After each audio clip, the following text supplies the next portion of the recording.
Hi there, my name is Min Vu and I'm the leader of the ADA Title III team here at Seyfarth Shop. So this year is the 30th anniversary of the Americans with Disabilities Act. This landmark law has changed the lives of millions of Americans with disabilities and opened doors for them and integrated them into mainstream society. To celebrate this really important occasion, the Seyfarth team decided to make a series of 3 videos consisting of 30 tips. These are tips for businesses to better serve people with disabilities and to comply with the law. We are super excited to share these tips with you because they're not that hard to implement, but they will make a huge difference in how people with disabilities experience your business. So today's video is going to cover 10 tips on how to make your facilities more accessible and usable by people with disabilities. The next video, which will be released about a week from now, is going to cover how to make reasonable modifications to your normal policies, practices, and procedures in order to ensure access to your goods and services. And then the third video is about effective communication. It's going to talk about how to appropriately and effectively communicate with individuals with disabilities.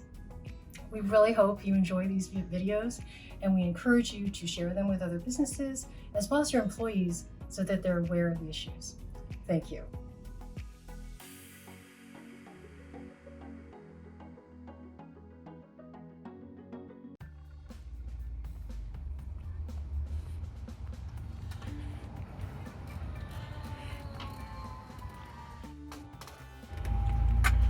If you provide customer parking, provide accessible parking. And make sure that parking has the proper signage, striping, and access aisle.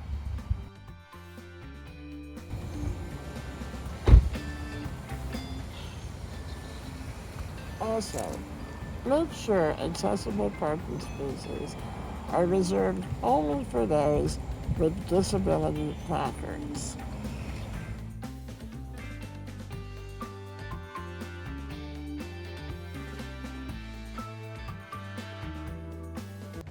If your business provides self-service items to customers, it's important to note that those items need to be accessible to individuals with disabilities.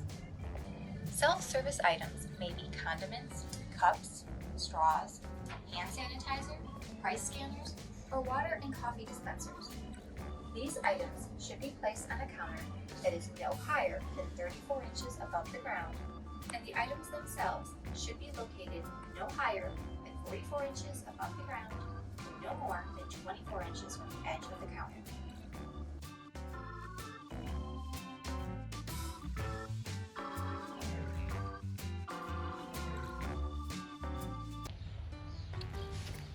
If you have tables or counters for eating, drinking, or working, make sure that you have accessible seating for wheelchair users. The table must provide enough space for wheelchair users to fit their knees and toes underneath. An accessible table provides clearance underneath of at least 30 inches in width, 27 inches in height, and 17 inches in depth. Also, the height of an accessible table must be between 28 and 34 inches. Try making a cardboard box with these dimensions. If the box fits underneath your table without making any contact, then you're good to go. Pedestal tables are usually inaccessible. 5% of your seating needs to be accessible.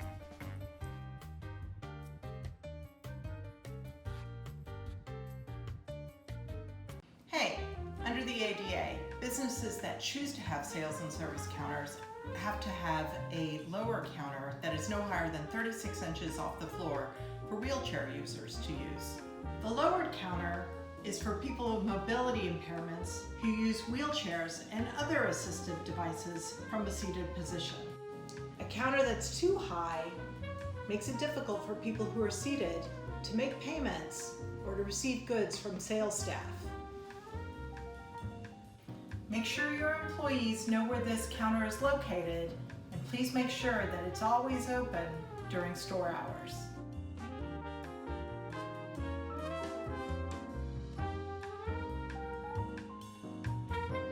You're probably wondering why I'm standing outside of a restroom. Well, believe it or not, restrooms have quite a few issues for people with disabilities. So let's take a look. Here we are at the accessible stall designed for wheelchair users, and you can see that it looks exactly the way it should look, which is entirely clear of any movable items. Those movable items are a huge problem for people who use mobility devices and are unable to maneuver when there's stuff in the accessible stall. This is also true for fitting rooms as well. People with disabilities, and particularly wheelchair users, actually have to pull under a sink in order to use it.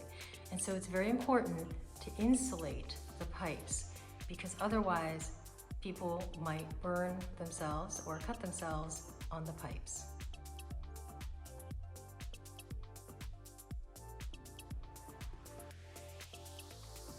Heavy doors are a problem for individuals with limited upper body strength or hand mobility, or individuals who use mobility devices like wheelchairs, canes, or walkers. Under the ADA, the maximum opening force for interior doors is 5 pounds. This requirement applies to interior hinge doors, sliding doors, folding doors, and gates.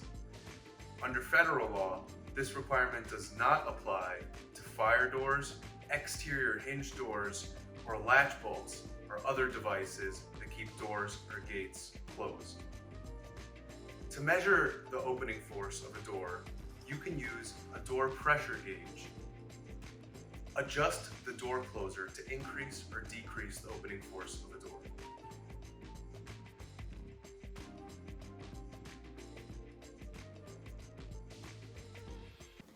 Point of sale devices, or POS devices, they're ubiquitous these days.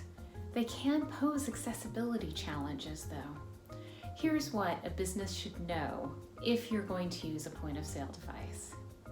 First, make sure that the path of travel to the point of sale device is clear and sufficiently wide, and that there's sufficient clear space around the actual point of sale device. Second, make sure that the highest operable parts of the point of sale device are no higher than 48 inches above the floor.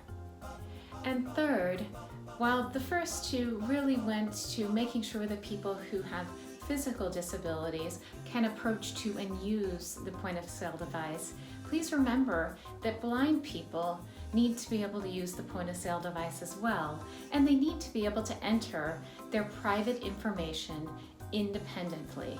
So make sure that your point of sale device has a raised numeric keypad, or if it's touch screen only, has audio guidance or some sort of biometric touch points or other mechanism by which they can enter their private information independently.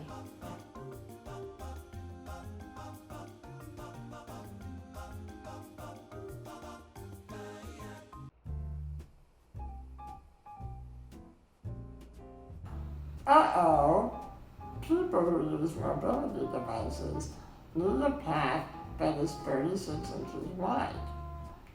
However, the path can narrow to 32 inches wide at doorways and for a distance of 24 inches. Maintain this amount of space for all paths that connect important areas of your business, such as the entrance, merchandise or dining areas, restrooms, and sales counters.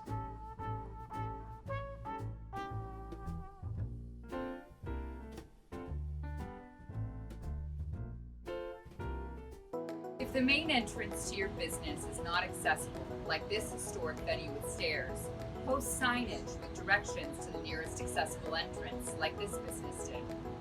Post ISA signage at the accessible entrance.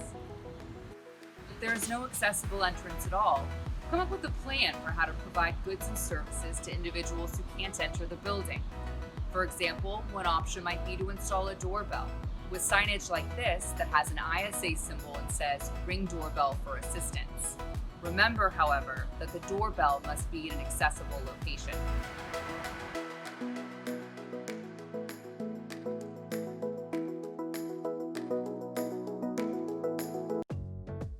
Wheelchair and scooter users need extra space in front of a doorway in order to open a door.